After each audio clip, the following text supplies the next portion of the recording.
گہرے شام کے ان پردوں میں میں نے دل کو تمہارے نام کیا، آغاز کی اس پہلی منزل میں میں نے خود کو تمہارے نام کیا، ہے دل کو تیری چاہت اتنی میں نے روح کو اپنی تیرے نام کیا، تم روح میں اترے اس طرح میری ہر سانس کو اپنی تمہارے نام کیا۔ معجب کا ایک ہاتھ انتصارہ کے منہ پر تھا کیونکہ وہ چیخ مارنے والی تھی۔ شش، میں ہوں پاگل، کیا ہو گیا ہے؟ تو کیا چوروں کی طرح چھپے ہوئے تھے؟ سیدھے انسانوں والے کام کیا کرے نا۔ اچھا، انسانوں والے کام کروں گا تو تم مجھ سے ناراض ہو جاؤ گی۔ وہ اپنی مسکراہٹ دبا کر سنجیدگی سے اسے دیکھ کر کہہ رہا تھا۔ کیا مطلب؟ کون سے انسانوں والے؟ وہی جو انسانوں کے ہوتے ہیں۔ دیکھو نا، رات کا پہر ہے، مہمان خانے میں فل اندھیرا ہے، میں اور تم ہیں، پیار بھی کرتے ہیں ایک دوسرے سے، تو کچھ تو انسانوں والا ہونا چاہیے۔ وہ بالا کی معصومیت چہرے پر طاری کیے انتصارہ کا سانس خشک کر رہا تھا۔ وہ انتصارہ کے بے حد نزدیک تھا، انتصارہ کی جان نکلی تھی۔ اس نے ایک لمحے کی دیر کیے بغیر معجب کو دور دھکیلا اور وہ یک لخت غصے میں آئی۔ معجب سب کچھ بہت دلچسپی سے انجوائے کر رہا تھا۔ میں جا رہی ہوں، آپ کا تو دماغ چل گیا ہے۔ وہ اسے اور کچھ تو نہ سہی پر یہ ضرور کہہ گئی۔ وہ دروازے کی جانب بڑھی تھی جب معجب نے ہاتھ بڑھا کر بڑی آسانیت سے اس کا ہاتھ تھاما۔ میں مذاق کر رہا تھا، تم سیریس ہو گئی؟ وہ ہنستے ہوئے اس سے کہہ رہا تھا اور انتصارہ کا دل چاہ رہا تھا کہ اسے کھری کھری سنائے۔ ایسا کبھی نہیں ہوگا انتصارہ، تم میری محبت سے پہلے عزت ہو، اور اپنی عزت کو کیسے سنبھالنا ہے یہ معجب سنان خان اچھے سے جانتا ہے۔ مسٹر معجب سنان خان، اگر اپنی شان میں قصیدے پڑھ لیے ہوں تو بتائیں کہ کیوں بلایا تھا آپ نے؟ وہ دونوں بازو فولڈ کیے اس سے پوچھ رہی تھی۔ یہ دینے۔ اس نے اپنی پاکٹ سے خوبصورت ڈبیا نکالی اور کھول کر انتصارہ کے سامنے کیا۔ ڈبیا کھولی تو اندر ایک انتہائی خوبصورت بریسلیٹ تھا۔ انتصارہ کی تو پوری کی پوری آنکھیں کھل گئیں۔ کیسا لگا؟ یہ بہت پیارا ہے۔ آئی نو، اس لیے happy birth day to my love what. واٹ؟ آپ کو کیسے پتا؟ یہ تو میں نے کبھی نہیں بتایا آپ کو۔ ہاں، جیسے آگے تو ساری باتیں بتاتی ہو نا مجھے تم۔ وہ مصنوعی غصے سے اسے گھور کر بولا تو انتصارہ کھلکھلا دی۔ معجب نے وہ بریسلیٹ کھول کر انتصارہ کی کلائی میں پہنایا۔ Thank you for everything. کچھ اور نہیں کہو گی؟ کیا کچھ اور؟ کچھ بھی۔ معجب کب سے انتظار کر رہا تھا کہ کوئی راستہ اسے نظر آئے اور وہ انتصارہ سے بات کر پائے یا مل سکے، مگر جب سے میسا گئی تھی اس کی انتصارہ سے نہ تو کوئی بات ہوئی تھی اور نہ ہی ملاقات۔ وہ اس سے مائیوں والے دن کا ملا ہوا تھا، اب اس کا شدت سے دل چاہ رہا تھا کہ وہ انتصارہ سے ملے۔ جب تک وہ اسے نہیں ملتا تھا صبر نہیں آتا تھا، لیکن جب سے ملنا شروع کیا تھا اسے لگتا تھا کہ اس کا گزارا مشکل ہو رہا ہے۔ اسے ملے بغیر یا دیکھے بغیر تو وہ سوچ رہا تھا کہ اب وہ کیا کرے۔ وہ ابھی اپنے کمرے سے باہر نکلا ہی تھا کہ درخنے اسے کچن کی جانب جاتی دکھائی دی۔ وہ بھاگ کر درخنے کی جانب لپکا۔ درخنے، سنو ذرا۔ جی خان جی، ایک کام کرو گی؟ جی خان جی، حکم۔ انتصارہ بی بی کے کمرے میں جاؤ اور ان سے بولنا کہ میں ان کا انتظار کر رہا ہوں مہمان خانے کے برآمدے میں۔ جلدی ملے مجھ سے آ کر، اور تم اپنا منہ بند رکھنا، سمجھی نا، ورنہ پھر جانتی ہو تم مجھے۔ جی ہاں جی، میں سمجھ گئی، ابھی جاتی ہوں۔ گڈ۔ اور وہ خود مہمان خانے کی جانب چل دیا۔ وہ جانتا تھا کہ ارسل مہمان خانے میں ہے، پر وہ اس وقت کمرے میں ہوگا اور سو رہا ہوگا، اور وہ باہر لان میں ملنے کا رسک لے نہیں سکتا تھا، اور اس کے کمرے میں انتصارہ نے کبھی آنا نہیں تھا۔ درخنے انتصارہ کے کمرے کی جانب گئی اور ناک کیا۔ وہ ابھی اپنے بستر پر لیٹی تھی۔ دروازے کی کھڑاک پر اسے کچھ عجیب لگا۔ درخنے اندر داخل ہوئی۔ کیا بات ہے درخنے، تم یہاں کیا کر رہی ہو اس وقت؟ وہ بی بی جی آپ کو معجب خان مہمان خانے میں بلا رہے ہیں۔ کیوں؟ اس نے ایک ابرو اٹھا کر درخنے کی جانب دیکھا تھا۔ درخنے اس کا ایسے دیکھنا سمجھ گئی تھی۔ آپ فکر مت کریں، یہ بات میرے دل میں راز کی طرح رہے گی۔ اچھا، آتی ہوں۔ اللہ خیر کرے، اس وقت پتہ نہیں کیوں بلا لیا مجھے، وہ بھی مہمان خانے میں، اتنا رسکی ہے، پر ان کو خطرے سے کھیلنے کا شوق ہے۔ وہ بڑبڑاتی ہوئی اپنا دوپٹہ اٹھا کر اوڑھ کر نیچے مہمان خانے کی جانب چل دی۔ مہمان خانے کا دروازہ ہلکا سا کھلا ہوا تھا۔ وہ دروازہ پورا کھول کر اندر چلی گئی، پر مہمان خانے میں اندھیرا تھا۔ وہ مزید دبے پاؤں آگے بڑھ رہی تھی۔ برآمدے کے پلر شروع ہو چکے تھے، لیکن معجب اسے کہیں بھی نظر نہیں آ رہا تھا۔ اب وہ خوفزدہ ہو رہی تھی۔ وہ پھونک پھونک کر قدم رکھ رہی تھی۔ اچانک اسے اپنے بازو پر کسی کی گرفت محسوس ہوئی، اور ایک پل میں وہ پلر کی اوٹ میں تھی، اس کی آنکھیں خوف سے بند تھیں۔ کہو گی نا؟ کیا کہوں نا، جلدی، خدا حافظ، پھر ملیں گے۔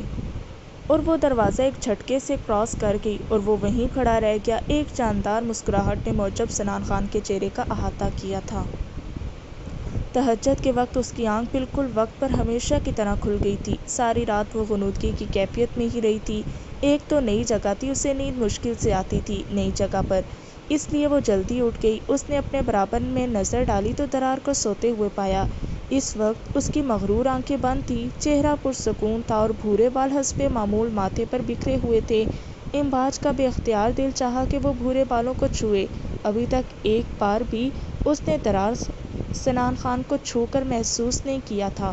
اس نے اپنے دل میں ابھرنے والی خواہش کو دل میں بالکل دبانے کی کوشش نہیں کی، کیونکہ وہ اس کے نکاح میں تھی، دونوں کے درمیان پاکیزہ رشتہ تھا، وہ اس پر اپنا حق سمجھتی تھی۔ اس نے بے اختیار ہاتھ آگے بڑھایا، بس چند انچ کے فاصلے پر تھا وہ شخص جسے چھو کر محسوس کرنے کی خواہش امباج نے بچپن سے کی تھی۔ اس نے اپنے لرزتے ہاتھ اس کی جانب بڑھائے اور پھر اس کے سفید مومی ہاتھ درار کے ماتھے پر ٹھہر گئے۔ اس نے ہاتھ آگے بڑھا کر اس کے بال پیچھے ہٹائے۔ وہ ذرا سا کسمسایا تھا اور ساتھ میں امباج کی دھڑکنیں پل میں تیز ہوئیں۔ اس نے فوری اپنے ہاتھ پیچھے ہٹائے اور نماز کے لیے اٹھ گئی۔ واش روم سے باہر آنے کے بعد اس نے جانماز بچھائی اور 2 رکعت تہجد کے فرائض کی نیت باندھی۔ نماز ادا کر کے اس نے اللہ کا شکر ادا کیا، جو کہ وہ ہمیشہ سے کرتی تھی، اور حسب معمول صبر مانگا تھا۔ اب تو اسے لگتا تھا جیسے اللہ نے اس کے صبر کی دعا بہت قریب ہو کر سنی ہے، اتنے قریب سے کہ اب اسے اپنا آپ صبر سے لبالب بھرا ہوا محسوس ہوتا تھا۔ نماز ادا کر کے اس نے جائنماز فولڈ کی اور قرآن پاک لے کر واپس اپنی جگہ پر بیٹھ گئی اور پڑھنا شروع کیا۔ اس نے آواز قدرے دھیمی رکھی تھی کہ کہیں اس کی آنکھ نہ کھل جائے۔ درار نے اسے نماز پڑھتے ہوئے بھی دیکھا تھا اور قرآن پڑھ رہی ہے، اس کا بھی اندازہ تھا۔ اسے وہ اس کے چہرے پر پھیلا ہوا سکون دیکھ کر حیران رہ گیا تھا۔ اتنا کچھ ہو گیا اس کے ساتھ، لیکن پھر بھی کس قدر سکون ہے اس کے چہرے پر۔ یہ اتنی حسین اور معصوم کیوں ہے؟ اسے معصوم نہیں ہونا چاہیے تھا، وہ بس سوچ پایا تھا اور پھر اگلے ہی لمحے واپس آنکھیں موند گیا۔ عشق ٹوٹا تو استخارہ کیا، پھر عشق ہی دوبارہ کیا، میں تو محفل سے اٹھنے والا تھا، پھر کسی آنکھ نے اشارہ کیا۔ ارے اٹھ گئی بچے تم؟ جی پھوپھی جان، نماز پڑھنی تھی نا، اس لیے، اور نماز کے بعد میں سوتی نہیں ہوں۔ اچھا، ذکوان سو رہا ہے ابھی؟ جی وہ سو رہے ہیں۔ اچانک میسا کی نظر رتبہ بیگم کے ہاتھ پر گئی، جس کی پشت پر نیل کا نشان تھا۔ ارے پھوپھی جان، یہ آپ کے ہاتھ پر کیا ہوا؟ ایک پل میں گڑبڑائی تھی، یا شاید میسا کو ایسا محسوس ہوا۔ وہ کچھ نہیں بچے، اس دن کچن سے باہر آنے لگی نا تو ایک دم بے دھیانی میں دروازے کا ہینڈل لگ گیا۔ ارے تو اب احتیاط کیا کریں نا پلیز، اب سے آپ کچن میں نہیں جائیے گا، میں خود دیکھ لوں گی۔ وہ اس کی فکر پر مسکرائی تھی۔ ابھی تو تم نئی نویلی دلہن ہو، ابھی سے تھوڑی نہ جانے دوں گی میں تمہیں کچن میں۔ اچھا آپ آرام کریں، میں تھوڑی دیر لان میں جا رہی ہوں۔ ہاں ضرور جاؤ، لیکن پچھلی طرف جانا، وہاں کوئی ہوتا نہیں ہے، ورنہ تم ایسے ہی انکمفرٹیبل رہو گی۔ جی ٹھیک ہے پھوپھی جان۔ وہ ان سے اجازت لے کر باہر لان کی پچھلی طرف آ گئی، جہاں اسے ننگے پاؤں چلنا تھا اور سکون کو اپنے اندر اتارنا تھا، کیونکہ نکاح کے پیپر پر سائن کرتے ہوئے اسے جو خوف آ رہا تھا وہ اب امباج کے لفظوں سے زائل ہو چکا تھا۔ انتصارہ اٹھو جلدی۔ کیوں بھئی، کیا مصیبت آ گئی صبح صبح؟ شرم کرو انتصارہ، بولنے سے پہلے دیکھ تو لیا کرو کہ کس کے سامنے مخاطب ہو۔ رحمہ بانو غصے سے اسے گھور رہی تھی۔ او مورے آپ، سوری مجھے پتہ نہیں چلا، میں نے کہا شاید میسا ہوگی۔ میسا کہاں سے آئے گی، وہ تو اپنے گھر پر ہے۔ او ہاں سوری، میں بھول گئی تھی۔ اب جلدی اٹھو، کچن میں آؤ، وہاں ناشتے کے تھال رکھے ہیں، امباج تو ہمارے ساتھ کرے گی، لیکن میسا کی طرف تمہیں اور پلوشے کو جانا ہے۔ اچھا اٹھ رہی ہوں، ایک تو میرے پیپر بھی سر پر آ گئے اور یہ شادی کے کام ہی ختم نہیں ہو رہے، تو پڑھ لیا کرو نا نکمی، تو یوں ایک نمبر کی دھیان ہو تو پھر نا۔ اچھا آپ آ جائیں، میں تھوڑی دیر میں آتی ہوں۔ ہاں اچھا۔ وہ جانے لگی تھی جب ایک دم دوبارہ مڑی۔ انتصارہ جی؟ Happy birth day to you میری جان، اللہ ڈھیروں خوشیاں دے اور کامیاب کرے، بہت سارا۔ او آپ کو یاد تھا، میں نے تو سوچا بھول بھال گئی ہوں گی۔ وہ مسکراتی ہوئی باہر نکل گئی اور وہ بھی مسکرا دی، اور ایک نظر اس کی کلائی پر پڑے بریسلیٹ پر گئی جو معجب نے رات اسے گفٹ کیا تھا۔ ایک مسکراہٹ اس کے چہرے پر آئی۔ اف، کس قدر چاہنے والا شوہر ہوگا یہ معجب سنان خان۔ میسا کی آنکھ فجر کے وقت کھل گئی تھی۔ دیکھا تو وہ اپنے رات والے حلیے میں ہی تھی۔ ہاں، البتہ اس کا سر اور کان کسی بھی قسم کے بوجھ سے آزاد تھے۔ اس نے بے اختیار نظر اپنے ساتھ والے وجود پر ڈالی۔ وہ سوتا ہوا کافی معصوم لگ رہا تھا۔ میسا نے بے اختیار سوچا تھا، جب جاگ رہا ہوتا ہے تو جلاد بنا ہوتا ہے۔ وہ منہ میں بڑبڑائی تھی، کس کی شان میں کیا سرائی ہو رہی ہے؟ میسا اس کی آواز سن کر جہاں تھی وہیں جمی رہ گئی۔ اس نے اس کی طرف دیکھا نہیں۔ اف، میں تو پاگل ہو گئی ہوں۔ سویا ہوا ہے وہ اور مجھے اس کی آواز سنائی دے رہی ہے۔ بالکل ہی دماغ چل گیا ہے میرا۔ میں جاگ رہا ہوں۔ اب کی بار وہ اٹھ کر کونی کے بل بیڈ پر بیٹھ گیا تھا اور اسے دیکھ رہا تھا جو پریشانی میں نچلا لب کاٹ رہی تھی۔ میسا نے تو اسی میں عافیت جانی تھی کہ اس سے پہلے اپنے جلادانہ روپ میں آئے بھاگ لے۔ وہ بیڈ سے نیچے اتری تھی لیکن اس کے دوپٹے کا کونا ذکوان کے ہاتھ میں تھا۔ کدھر جا رہی ہو؟ کدھر جاتے ہیں؟ یہاں کوئی پکنک اسپاٹ تو ہے نہیں جہاں جاؤں گی؟ اوہ، تو تمہیں بولنا بھی آتا ہے؟ جی الحمدللہ، زبان سلامت ہے میری۔ انٹرسٹنگ بیوی ٹکر کی ملی ہے مجھے میری۔ پہلی بار تھا ایسا جو وہ کسی سے ایسے بات کر رہا تھا، ورنہ ہر وقت غصہ رہتا تھا چہرے پر۔ چھوڑیں اب دوپٹہ، مجھے فریش ہونے جانا ہے، نماز لیٹ ہو رہی ہے میری۔ اور اگر نہ چھوڑوں تو پھر یہ آپ ہی رکھ لیں۔ اس نے دوپٹہ شانے سے اتار کر اس کی جانب اچھالا اور خود اپنی میکسی سنبھالتی ہوئی واش روم کی جانب بڑھ گئی۔ واش روم میں پہنچ کر میسا نے اپنی دھڑکنوں کو قابو میں کیا جو مسلسل شور مچا رہی تھیں۔ اسے بے اختیار بی بی کی باتیں یاد آئی تھیں۔ تو ہی تو اس نے اسے اتنی بہادری سے سارے جواب دیے تھے۔ یاد رکھنا میسا، اس سے ڈرنا مت ورنہ وہ تمہیں اور ڈرائے گا۔ اب دیکھنا ذکوان خان، تمہیں تمہارے ہی انداز میں جیتوں گی۔ آیا بڑا بیوی سے محبت کرنے والا، وہ صرف میرے لالا کی ہیں اور تم صرف میسا ذکوان خان کے لیے اتارے گئے ہو۔ تمہیں میرا ہی ہونا تھا۔ کتنا پیارا لگتا تھا اس کے نام کے ساتھ ذکوان کا نام۔ کچھ دیر میں وہ light orange frock green trouser کے ساتھ پہن کر دوپٹے کو نماز کے انداز میں لپیٹ کر باہر تھی۔ تب تک وہ واپس نیند میں جا چکا تھا۔ اس نے سر جھٹک کر جانماز بچھائی اور نماز ادا کی۔ نماز سے فارغ ہو کر اس نے اپنے بالوں میں برش کیا اور انہیں ہلکا سا کیچر میں قید کر کے دوپٹہ سر پر لے کر نیچے چلی گئی۔ دیکھا تو رضویٰ بیگم قرآن پاک پڑھ رہی تھیں۔ کسے معلوم تھا کہ زندگی کیسا کھیل کھیلنے والی ہے اس کے ساتھ۔ وہ تیار ہو گئی تھی۔ دل تو نہیں چاہ رہا تھا اس کا، پھر سوچا اگر بی بی جان نے ایسے دیکھ لیا تو لاکھ سوال پوچھ ڈالیں گی، اس لیے اس نے وہی گرین فراک پہن لیا جو بی بی جان نے اس کے لیے بنوایا تھا۔ گرین فراک کے اوپر ہلکی گلابی کشمیری کڑھائی ہوئی بھی تھی، ساتھ میں گلابی چوڑی دار پاجامہ بھی تھا۔ وہ کپڑے چینج کر کے ڈریسنگ سے باہر نکلی تو وہ ابھی تک سویا ہوا تھا۔ اس نے ایک نظر گھڑی پر ڈالی جو صبح کے 7:45 بجا رہی تھی۔ اسے شرمندگی محسوس ہوئی تھی کہ وہ ابھی تک اپنے کمرے سے باہر کیوں نہیں نکلی۔ اس نے کنسول کے سامنے کھڑے ہو کر اپنی سنہری زلفوں کو برش میں سنوارا اور ہاف بال پکڑ کر کیچر میں قید کر لیے، باقی ایسے ہی کھلے چھوڑ دیے۔ اس نے ہلکے سے پنک گلوز لگایا اور کانوں میں چھوٹے چھوٹے گرین ٹاپس پہن لیے۔ وہ اتنی کم تیاری میں بھی بے پناہ پیاری لگ رہی تھی۔ اس نے وارڈروب کھولا۔ اس کا ارادہ اب درار کے کپڑے نکالنے کا تھا۔ اس نے وارڈروب کھولی اور ہینگ ہوئی ہوئی آف وائٹ شلوار قمیص نکال کر ڈریسنگ میں ہینگ کر دی اور خود باہر نکل آئی۔ اس کا دوپٹہ بیڈ کے آگے پڑے ہوئے دیوان پر پڑا ہوا تھا۔ اس کی نظر بیڈ پر پڑی، درار اٹھ چکا تھا اور اس کی ساری کارروائی بھی دیکھ چکا تھا۔ آپ کے کپڑے ڈریسنگ میں ہینگ کر دیے ہیں، اس احسان کی وجہ؟ وہ ابرو اچکا کر اس سے پوچھ رہا تھا اور وہ اس کے سوال پر حیران ہوئی تھی۔ یہ میرا فرض ہے، اس نے بہت آہستگی سے جواب دیا۔ وہ بیڈ سے اتر کر اس کے قریب آیا تھا۔ سنہرے بالوں کی لٹیں اس کے روشن چہرے پر جھول رہی تھیں۔ اس نے آگے بڑھ کر اس کی کمر میں ہاتھ ڈال کر اسے اپنی جانب کھینچا۔ اس افتاد کے لیے وہ بالکل تیار نہیں تھی۔ وہ لڑکھڑائی تھی پر اگلے ہی لمحے اس کے ہاتھ درار کے سینے پر تھے جس کے باعث اس نے خود کو گرنے سے روکا تھا۔ فرائض کی بات مت کیا کریں آپ۔ اس نے اس کے چہرے پر آئی ہوئی سنہری لٹوں کو اپنے ہاتھ سے پیچھے ہٹایا۔ اس کا ایک ہاتھ ابھی بھی اس کی کمر کے گرد ہی تھا جس کے باعث وہ پوری کی پوری درار کے حصار میں تھی۔ وہ خاموش رہی تھی، وہ اس کے حصار میں ایک ننھے پرندے کی طرح لگ رہی تھی۔ واٹ، تمہیں اس پینڈنٹ کے بارے میں پتہ تھا؟ جی، اور اب وہی آپ میری برتھ ڈے پر مجھے گفٹ کر رہی ہیں، وہ آنکھیں ٹپ ٹپا کر اس سے کہہ رہی تھی۔ اچھا بھائی لے لینا۔ واؤ، وہ پھر سے اس کے گلے لگی تھی۔ ایک بات تو بتائیں، یہ اتنی پیاری کس چکر میں لگ رہی ہیں آپ؟ اے پاگل لڑکی، میری پوتی کو کیا نظر لگانی ہے تو نے آج؟ اس کی شادی کا دوسرا دن ہے، پیاری بھی نہ لگے اب وہ؟ بی بی جان جو کب سے انتصارہ کی فضول باتیں سن رہی تھی آخر کو بول پڑی۔ ہاں ہاں بس بی بی ہی آپ کی پوتی ہیں، میں تو کچھ لگتی ہی نہیں ہوں آپ کی، وہ منہ پھلا کر ان سے کہہ رہی تھی، جس پر بی بی جان زور سے ہنس پڑی۔ بالکل ہی پاگل ہے، جاؤ پلوشے بچے تم لوگ، گل خان انتظار کر رہا ہے تم لوگوں کا۔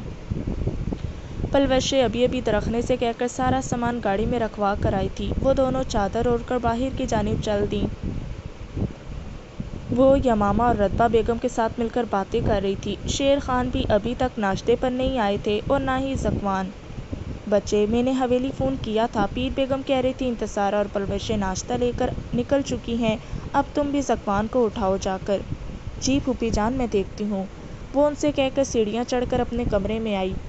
دروازہ کھولا تو وہ ابھی تک ویسے ہی سویا ہوا تھا۔ میسا نے ایک گہرا سانس بھرا اور آگے بڑھی، اسے اٹھانا بھی ایک مشکل کام تھا۔ خیر میسا، ذکوان خان کو یہ روز کرنا تھا۔ وہ اس کے بیڈ کے قریب گئی، وہ سوچ رہی تھی کہ کیسے اٹھائے۔ اس نے آگے بڑھ کر اس کا کمفرٹر کھینچا۔ کمفرٹر کھینچنے سے ایک دم اسے ٹھنڈ کا احساس ہوا۔ کیا مصیبت ہے، کون ہے پاگل، جاؤ یہاں سے سونے دو۔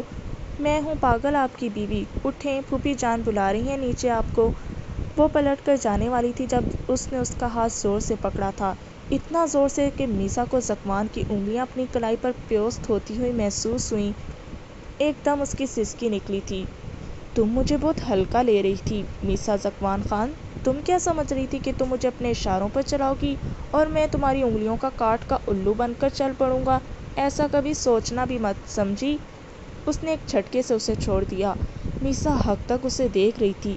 یہ صبح والا ذکوان خان کہیں سے نہیں لگ رہا تھا، اس وقت تو وہ اپنی پرانی ٹون میں واپس آیا ہوا تھا۔ اس کی آنکھیں سرخ انگارہ ہوئی ہوئی تھیں۔ کیا ہوا، خاموش کیوں ہیں؟ زبان کیا کہیں رکھ آئی ہیں؟ پلیز چھوڑیں، مجھے درد ہو رہا ہے، اس نے بمشکل کہا تھا۔ اس کا چہرہ ضبط سے سرخ پڑ گیا۔ تاکہ ذکوان کے پاس چلی جاؤ؟ پلیز، اس نے کرب سے کہا۔ جواب چاہیے مجھے۔ اس کا یہاں کیا ذکر؟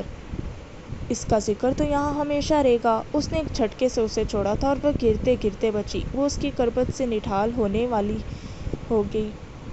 وہ اسے چھوڑ کر واش روم میں چلا گیا اور وہ اپنا دوپٹہ اٹھا کر سلیقے سے اوڑھ کر کمرے کا دروازہ کھول کر باہر نکل گئی۔ پاخیر اگلے بی بی جان، وہ زنان خانے میں آئی تھی جہاں بی بی جان ناشتہ کرنے کے لیے بیٹھی ہوئی تھیں۔ پاخیر اگلے بچے، خوش رہو آباد رہو۔ انہوں نے مسکرا کر اس کے سر پر ہاتھ رکھا۔ درار نہیں اٹھے کیا ابھی؟ نہیں، اٹھ گئے ہیں، فریش ہونے گئے ہیں۔ تم خوش ہو؟ وہ اس کے چہرے کے اتار چڑھاؤ دیکھ رہی تھیں۔ پتہ نہیں، خوشی کسے کہتے ہیں، وہ شانے اچکا کر بولی۔ تمہیں جلد سمجھ آئے گا بچے کہ خوشی کیا ہوتی ہے، وہ وقت بالکل بھی دور نہیں ہے۔ چھوڑیں، آپ ناشتہ کریں، یہ لیں، وہ ان کی پلیٹ میں پراٹھا نکالتے ہوئے بولی۔ بی بی جان صرف سوچتی رہ گئی کہ کب ان کی اس پوتی کو زندگی میں خوشیاں نصیب ہوں گی۔ بہت عرصہ ہو گیا تھا انہوں نے اسے کھل کر صحیح سے مسکراتے ہوئے نہیں دیکھا تھا۔ اللہ اسے خوشیاں نصیب کرے، آمین، انہوں نے بے ساختہ دل میں دعا کی تھی۔ انتصارہ اور پلوشے تیار ہو کر زنان خانے میں آ چکی تھی۔ دیکھا تو وہاں بی بی جان کے ساتھ امباج بھی بیٹھی ہوئی تھی۔ بی بی، انتصارہ نے چیختے ہوئے امباج کو پکارا تھا اور پیچھے سے اس کے گلے میں اپنی باہیں ڈالی تھیں۔ امباج نے مسکرا کر اسے تھاما تھا اور اپنی جگہ سے کھڑی ہوئی اور انتصارہ کے گلے لگی۔ ہیپی برتھ ڈے میری پیاری سی چھوٹی سی باتونی بہن، امباج نے اس کی ناک دبائی تھی۔ تھینک یو، میرا گفٹ، اس نے اس کے آگے ہتھیلی پھیلائی۔ کیا چاہیے؟ گولڈ کا، آپ کا وہ پینڈنٹ جو آپ نے میری نظروں سے چھپایا ہوا ہے۔ وہ واش روم کی جانب چلا گیا اور میسا نے اپنا امٹنے والا آنسو صاف کیا اور چہرے پر ویسے ہی مسکراہٹ سجا کر کمرے سے باہر نکل گئی۔ میسا کی محبت کی اور ذکوان کے عتاب کی شروعات ہو چکی تھی۔ دیکھنا یہ تھا کہ میسا کی محبت جیتتی ہے یا ذکوان کا عتاب۔ انتصارہ اور پلوشے حویلی سے ذکوان ہاؤس جانے کے لیے نکل چکی تھیں۔ باہر سردی کافی تھی اور اسی وجہ سے انتصارہ نے گاڑی کے شیشے چڑھائے ہوئے تھے۔ معجب اور سبھی نے بھی آنا تھا، لیکن ابھی کچھ دیر بعد پھر انہوں نے میسا کو حویلی بھی لے کر آنا تھا، اس لیے انہوں نے بعد میں آنا تھا۔ گاڑی گل خان چلا رہا تھا کیونکہ حویلی کی عورتوں کو باہر لے کر جانا اس کی ہی ذمہ داری تھی۔ انتصارہ سیٹ کی پشت سے ٹیک لگائے بیٹھی ہوئی تھی، اسے میسا سے ملنے کی بہت بے چینی تھی۔ وہ سر سیٹ کی پشت سے ٹکا کر بیٹھی ہوئی تھی اور اس بات سے بالکل انجان کہ دو آنکھیں اسے ہی دیکھ رہی ہیں۔ اس سے بچھڑ کے جس گھڑی میں دور ہو گیا، سینے سے گویا دل میرا مفرور ہو گیا۔ جینے کی آس دی نہ کہ جینا دیا کبھی، تیرے غموں سے دل میرا معمور ہو گیا۔ اس کی طلب بڑھی تو بہت دور تک کے، اظہار عشق سن کر وہ مغرور ہو گیا۔ وحشت اسی لیے میرے دل سے نہیں گئی، تیری کمی کا سوچ کر رنجور ہو گیا۔ ان کی گلی میں بیٹھ گیا ہوں میں آج، جی کو جلانا تو اس کا دستور ہو گیا۔ مجھے دیا تھا جو چاہت میں تفتن، ہر ایک زخم دیکھ ابھی ناسور ہو گیا۔ وہ زکوان ہاؤس پہنچی تھی، لیکن گاڑی میں بیٹھے ہوئے مسلسل اسے یہ لگ رہا تھا جیسے کوئی اس کی جانب دیکھ رہا ہے، جیسے کوئی اس کا بہت گہرائی سے معائنہ کر رہا ہے۔ اسے کسی کی گہری اور تپتی ہوئی نظریں اپنے چہرے پر بار بار محسوس ہو رہی تھیں، لیکن اس کے پیچھے مڑ کر دیکھنے پر ایسا کچھ بھی نہیں ہوا تھا۔ بظاہر سب کچھ ٹھیک تھا، اس لیے اس نے بھی اپنا وہم سمجھ کر جھٹک دیا، مگر وہ بھول گئی کہ کبھی کبھی کچھ چیزوں کو وہم کے زمرے سے باہر آ کر دیکھنا بہتر ہوتا ہے۔ گل خان نے ناشتے کے لوازمات سے بھرے ہوئے ٹوکرے اٹھائے تھے اور انہیں لے کر اندر کی جانب گیا۔ انتصارہ اور پلوشیں بھی اپنے چہروں کو ڈھانپے ہوئے اس کے پیچھے ہی اندر داخل ہوئیں، جہاں رتبہ بیگم پہلے سے ہی ان کے استقبال کے لیے کھڑی تھیں۔ "پاخیر اگلے پھوپھی جان"، دونوں نے بیک وقت رتبہ بیگم کو سلام کیا اور جواب میں انہوں نے دونوں کو باری باری گلے لگایا۔ "آؤ نا بچے، بیٹھو، کھڑی کیوں ہو"۔ "جی پھوپھی جان"۔ "میسا نظر نہیں آ رہی"۔ "ابھی یہیں تھی، بس ابھی اوپر گئی تھی، اپنے کمرے میں زکوان کو جگانے بھیجا ہے میں نے اسے"۔ وہ دونوں اب یمامہ کے ساتھ محو گفتگو تھیں۔ انتصارہ اس سے آنکھوں ہی آنکھوں میں خط کے متعلق پوچھ رہی تھی، جس پر یمامہ کی نظر ایک بار پھر جھک گئی۔ اتنی دیر میں میسا بھی سیڑھیوں سے آتی دکھائی دی۔ وہ اب حویلی جانے کے لیے تیار تھی۔ اس نے بھی بی بی جان کا دیا ہوا گرے فراک ہی پہنا تھا، شہد رنگ بالوں کو اس نے پشت پر کھلا چھوڑ رکھا تھا اور دوپٹہ سر پہ ٹکایا ہوا تھا۔ ہلکی ہلکی جیولری میں وہ بہت ہی خوبصورت لگ رہی تھی۔ میسا آ کر دونوں سے ملی تھی اور ان کے پاس ہی بیٹھ گئی۔ اتنی دیر میں نوری ناشتہ لگنے کا کہنے کے لیے آ گئی اور رتبہ بیگم نے ان لوگوں کو ناشتے کے لیے اٹھنے کو کہا۔ شیر خان اور زکوان کا ناشتہ ڈرائنگ روم میں لگا دیا گیا تھا، جبکہ وہ سب ڈائننگ روم میں آ گئیں۔ وہ ناشتہ شروع کرنے والی تھی جب نوری نے انہیں معجب اور سبی کے آنے کی اطلاع دی۔ یمامہ کا نوالہ توڑتا ہوا ہاتھ میں ہی ساکت ہوا تھا۔ ایک دم اسے گزشتہ رات والا خط یاد آیا اور اس کے چہرے پر مسکراہٹ آئی۔ رتبہ بیگم نے نوری کو ان دونوں کو ڈرائنگ روم میں بٹھانے کے لیے کہا اور ساتھ میں ان کا ناشتہ بھی وہیں لگوانے کے لیے بولا تھا۔ وہ تابعداری سے سر ہلاتی وہاں سے چلی گئی تھی اور وہ سب ناشتے میں مشغول ہو گئیں۔ انتصارہ معنی خیز سے میسا کے چہرے کے اتار چڑھاؤ دیکھ رہی تھی، جبکہ میسا اس کو گھور کر رہ گئی۔ ناشتے سے فارغ ہو کر نوری معجب کا پیغام لے کر آئی تھی کہ اب انہیں چلنا چاہیے، اور انتصارہ نے میسا کو بولا تھا کہ چلے۔ وہ پھوپھی جان کی جانب آئی تھی۔ "کیا میں حویلی چلی جاؤں پھوپھی جان"؟ "بچے، مجھے کوئی اعتراض نہیں ہے، ایک بار زکوان سے پوچھ لو، وہ کہیں برا نہ منا لے"۔ "جی پھوپھی جان"۔ اس نے بول تو دیا تھا، لیکن زکوان خان سے پوچھنا ایک بہت بڑا معامہ تھا۔ جیسے میسا زکوان خان کو پار کرنا، وہ کیسے کرتی، یہ اس کا درد سر تھا۔ وہ اپنی انگلیاں چٹکاتی ہوئی بے حد نروس انداز میں اپنے کمرے کی جانب بڑھی تھی۔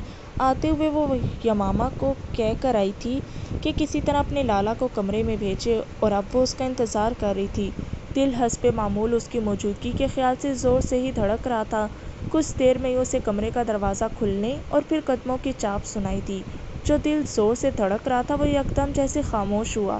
زکوان نے اسے مخاطب نہیں کیا تھا، وہ خود پلٹی تھی اور ساکت ہوئی تھی۔ وہ وائٹ شلوار قمیص میں ملبوس تھا، اوپر بلیک لیدر کے جیکٹ میں بالوں کو جیل سے سیٹ کیے اور ہونٹ بھینچے ہوئے مغرور گرے آنکھیں چمک رہی تھی۔ "کیا مسئلہ ہے، کیوں بلایا ہے مجھے"؟ وہ ماتھے پر بر ڈال کر پوچھ رہا تھا، جس کے جواب میں میسا گڑبڑا گئی۔ وہ ایک لفظ بھی نہیں بولی، وہ بس زکوان کو دیکھ رہی تھی۔ "اگر میرا ایکس رے کر لیا ہو تو بولو گی، اب اتنا فارغ نہیں ہوں میں"۔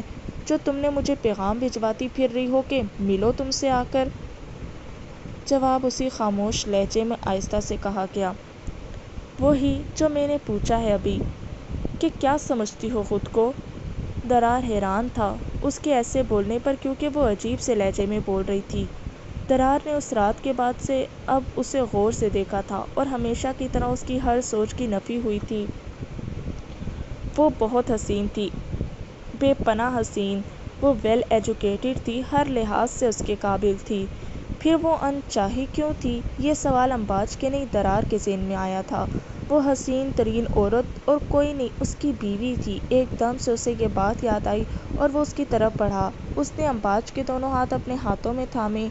وہ ان مومی خوبصورت سرخ و سفید ہاتھوں کی لرزش واضح محسوس کر سکتا تھا اور ان کی ٹھنڈک بھی۔ بے ساختہ درار نے اپنے ہاتھوں سے اس کے ہاتھوں کو حرارت فراہم کرنے کی کوشش کی۔ وہ زندگی میں پہلی بار کسی عورت کے بے پناہ نزدیک تھا، اور وہ کوئی اور نہیں، اس کی اپنی بیوی تھی۔ امباج کو درار کا لمس اپنے ہاتھوں پر محسوس ہو رہا تھا۔ اس لمس کے لیے اس نے 15 سال انتظار کیا۔ بے اختیار اس نے اپنی گہری سمندری آنکھیں بند کیں۔ وہ اس لمس کو دل سے محسوس کرنا چاہتی تھی۔ وہ ایک لمحے کا لمس اس کے 15 سال پرانے زخموں کو ٹھنڈی پھوار فراہم کر رہا تھا۔ وہ نہیں جانتا تھا وہ ایسا کیوں کر رہا ہے، وہ تو اسے برا بھلا کہنا چاہتا تھا۔ بی بی جان نے اس کی اچھی خاصی کلاس دی تھی، حالانکہ امباج نے انہیں ایک لفظ بھی نہیں بولا تھا، پر اب وہ خاموشی سے اس کے ٹھنڈے ہاتھوں کو اپنے ہاتھوں میں لے کر حرارت فراہم کر رہا تھا، اور وہ پاگل اس کے عارضی لمس کو آنکھوں کے پپوٹے بند کر کے روح میں اتار رہی تھی۔ آج وہ ایک جملہ پھر سے دونوں کے درمیان حائل ہوا تھا، میں امباج کے بغیر نہیں رہ سکتا۔ درار نے ایک دم اس کے ہاتھ چھوڑے تھے اور کمرے سے باہر نکل گیا، اور وہ وہیں دم سادے آنکھیں بند کیے کھڑی تھی، جیسے ابھی اسی لمحے کے سحر میں ہی جکڑی ہو۔ اب تو وہ کبھی واپس ہی نہیں آنا چاہتی تھی۔ وہاں سے باہر شور نے اسے اپنی جانب متوجہ کیا اور وہ باہر کی جانب بڑھی۔ وہ مجھے حویلی جانا ہے، انتصارہ، پلوشے بھابھی اور لالا مجھے لینے آئے ہیں۔ اس نے بہت جھجکتے ہوئے اس سے وہ بات بول دی تھی جس کے لیے اس نے بلایا تھا۔ تو جاؤ، مجھ سے کیوں پوچھ رہی ہو؟ اس نے جواب اسی سرد مہری اور بے رخی سے دیا تھا۔ پھوپھی جان نے بولا تھا، تم اس گھر میں میری مرضی سے نہیں آئی ہو، تو یہاں سے جانے کے لیے بھی تمہیں میری مرضی کی ضرورت نہیں ہے، سمجھی؟ اس نے میسا کو بازو سے تھام کر یہ بات باور کرائی۔ اس لمحے اسے میسا خوبصورت لگی تھی، بہت، پر وہ مضبوط اعصاب کا مرد تھا جس نے دوستیاں تو شاید بہت سی عورتوں سے کی تھیں، مگر ان کے جسموں سے کبھی نہیں کھیلا تھا۔ میسا اس کی بات پر صرف سر ہی ہلا پائی۔ صبح والی ہمت اور دلیری کہیں جھاگ کی طرح بیٹھ گئی تھی۔ وہ ایک بار پھر اپنی محبت کے سامنے بے بس ہوئی تھی۔ کیوں، یہ وہ خود بھی نہیں جانتی تھی۔ وہ بس حویلی جانے کے لیے نیچے اتر آئی۔ وہ بالکل تیار تھی۔ وہ بے مقصد زنان خانے کے صوفے پر بیٹھی ہوئی تھی۔ وہ جانتی تھی آج اس کا رزلٹ آنا تھا، لیکن ایک دم اسے اپنے رزلٹ اور ڈگری میں کوئی دلچسپی محسوس نہیں ہوئی تھی۔ کیوں تھا ایسا؟ کیا واقعی میں اس نے درار کا نام جوڑتے ہی خود کو مار ڈالا تھا؟ کیا اس کی بچی ہوئی سانسیں دم توڑ گئی تھی؟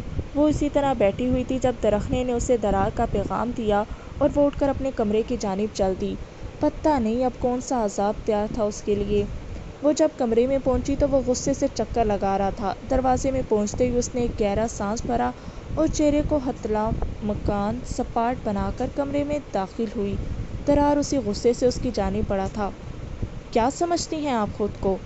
وہ اس سے سوال پوچھ کر اب اس کے جواب کا منتظر تھا، لیکن وہ بدلے میں بالکل خاموش تھی۔ جب درار نے اس کے سامنے کچھ بولا تھا، اسے زیادہ تر خاموش ہی پایا تھا۔ وہ چپ رہتی تھی، وہ معصوم تھی یا بنتی تھی، درار سمجھ نہیں پا رہا تھا۔ کچھ بولیں گی آپ کہ گونگی ہیں؟ وہ ایک بار پھر سے جھنجھلا گیا تھا۔ کیا بولوں؟ وہ جو ہی باہر گئی اور سیڑھیاں اتر کر زنان خانے میں پہنچی، اسے سامنے سے میسا آتی ہوئی دکھائی دی۔ اس کے بھی چہرے پر بالکل ویسی ہی مسکراہٹ تھی جیسی امباج کے چہرے پر تھی۔ بعض اوقات چند جملے کسی کو موت کے گھاٹ اتارنے کے لیے کافی ہوتے ہیں۔ وہ جدھر تھی ادھر ہی کھڑی رہی اور پھر اس نے میسا کو اپنی جانب آتے ہوئے دیکھا۔ اسی مسکراہٹ کے ساتھ بدلے میں ویسی ہی مسکراہٹ امباج نے بھی اسے دی۔ دونوں نے ایک ساتھ گہرا سانس بھرا تھا، جیسے کوئی مہم سر کر لی ہو، اور بات غلط بھی نہیں تھی۔ ایک پوری رات وہ ان دو مغرور مردوں کے کمروں میں ان کے برابر میں لیٹ کر گزار کر آئی تھی۔ مہم تو سر ہوئی تھی، اور 2 بظاہر کمزور دیکھنے والی عورتوں نے کی تھی، جن کے دل لبالب ان مردوں کی محبت سے بھرے ہوئے تھے۔ میسا اس کے گلے لگی تھی۔ کیسی ہو؟ یہ امباز نے میسا سے پوچھا تھا۔ آج میں یہ نہیں پوچھوں گی کہ آپ کو کیسی لگ رہی ہوں۔ میسا نے اس کے چہرے پر کچھ کھوجتے ہوئے کہا، جس پر امباز بے اختیار ہنسنے لگی تھی اور میسا بھی اسے اس طرح ہنستے دیکھ کر قدرے حیران ہوئی۔ جانتی ہو آج میں تمہارے اس سوال کا جواب دینے بھی نہیں والی تھی۔ اچھا ہوا جو تم نے پوچھا بھی نہیں۔ کیوں؟ اس کا سوال بے ساختہ تھا۔ کیونکہ میرا پڑھایا ہوا سبق تمہیں یاد ہے، اس لیے۔ وہ بڑے سکون سے کندھے اچکا کر بولی تھی اور اس کے پاس بیٹھ گئی۔ اتنی دیر میں سب عورتیں اس کے پاس جمع ہو گئی تھیں۔ پیر بیگم تو اسے چوم چوم کے نہیں تھک رہی تھیں اور ایک مسکراہٹ تو بی بی جان کے چہرے پر بھی آئی۔ کہیں نہ کہیں انہیں قربانی کامیاب ہوتے ہوئے دیکھ رہی تھی۔ مگر شاید یہ ان کی نظر تھی۔ سچ کیا تھا اور زندگی کیا کرنے والی تھی، یہ تو وہ خود بھی نہیں جانتی تھی۔ محبت ایک سہارا تھا جسے لینے کی کوشش کی۔ محبت ایک کنارہ تھا جہاں جانے کی کوشش کی۔ بے بسی کی انتہا دیکھیے، نہ کنارہ ملا نہ سہارا ملا، تیری جستجو میں آ کر بس درد کا گہوارہ ملا۔ ایمن خان۔ سوات سے تھوڑا آگے وہ معلم جبا کا ایک علاقہ تھا جہاں بہت ہی خوبصورتی سے گھر بنایا گیا تھا۔ گھر کی حالت بہت اچھی تھی۔ اس کی حالت وہاں پر رہنے والے مکینوں کا ذوق اور شوق بخوبی بتا رہی تھی، پر اس گھر میں رہنے والے نفس کیسے تھے، اس کا اندازہ لگانا تھوڑا سا مشکل کام تھا۔ ہال کمرے میں بڑی سی کھڑکیاں تھیں جن کے پردے برابر کر رکھے تھے۔ فضا میں ہلکی ہلکی خنکی تھی اور پردوں کے برابر ہونے کی وجہ سے سورج کی ناکام کرنیں ہال کمرے میں داخل ہونے کی کوشش کر رہی تھی۔ کام کہاں تک پہنچا؟ اس نے سگریٹ سلگا کر اس کا دھواں فضا میں چھوڑتے ہوئے کہا۔ شروع کر دیا، فکر مت کریں، جلد ہی کوئی خاطر خواہ نتائج آپ کے سامنے آئیں گے۔ وہ ان کے سامنے ٹانگ پر ٹانگ رکھ کر بڑے ریلیکس انداز میں بیٹھا ہوا تھا۔ دیکھو فضیل خان، میں نے بہت بھروسے اور اعتماد کے بعد تم پر یہ کام ڈالا ہے۔ میں نہیں چاہتا تم مجھے مایوس کرو۔ بابا جان، کیسی بات کرتے ہیں آپ؟ میں آپ کو کیسے مایوس کر سکتا ہوں؟ 30 سال کوئی کم عرصہ نہیں تھا جو میں نے سسک سسک کر آگ میں گزارا ہے۔ سردار اشمل خان نے مجھ سے میری واحد خوشی بھی چھین لی تھی۔ اب اسے پتہ چلے گا خالی ہاتھ رہ جانا آخر کسے کہتے ہیں۔ اس نے ایک بار پھر سے سگریٹ کا گہرا کش لگا کر دھواں فضا میں چھوڑا تھا اور آنکھیں موند لی تھی۔ فضیل خان نے اسی وقت باپ کا چہرہ دیکھا تھا جس کے نقوش اس نے کبھی پرسکون نہیں دیکھے تھے۔ اسے اپنے باپ سے بے تحاشا محبت تھی اور وجہ اس کے باپ کا اسے تنہا پالنا تھا۔ جب وہ پیدا ہوا تھا اس کی ماں دنیا سے چل بسی تھی۔ اس کے بعد سے آج تک اس کا باپ اس کے لیے سب کچھ تھا۔ اس کے باپ نے اسے اپنی زندگی کے ہر پہلو سے آگاہ کیا تھا اور تقریباً 20 سال سے تو وہ بھی اسی لمحے کا انتظار کر رہا تھا جب وہ باپ کے تنے ہوئے نقوش کو سکون میں دیکھے گا، اور وہ وقت زیادہ دور نہیں تھا۔